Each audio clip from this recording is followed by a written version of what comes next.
Pamēģiniet to izdarīt, aizveriet tagad visu lūdzu acis. Sajūtiet pieri. Tagad būs lēnām viss. Sajūtiet tagad pakausi. Sajūtiet mugurkaulu.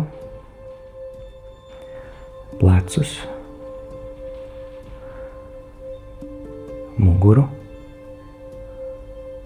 Gurnus. Ceļus. Kāju pirkstus.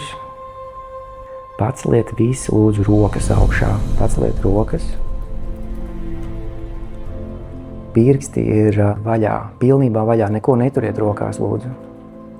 Un tagad sajūtiet visu savu ķermeni no kāju pirkstiem līdz roku pirkstiem.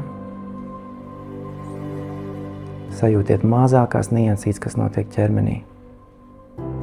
Mūsu uzdevums ir tagad to prātu aizvest iekšā ķermenī. Un lēnām mēs dūrītē sažņaucam pirkstus, pulsējošā veidā un atkal viņus izstiepjam. Un mēģinam sajust savu ķermeni. Dominējoši fokusējoties piere, pakausis, mugurkauls. Lēnām nolaižam rokas, attaisam acis. Tas bija tāds mikro treniņš, kas izklausās ļoti vienkārši, ļoti mierīgs, bet tas ir patiesībā tik grūti, lai tas prāts neaiznesās kaut kur citur. Tas ir jādara vairāk kā 10, vairāk kā 15 minūtes.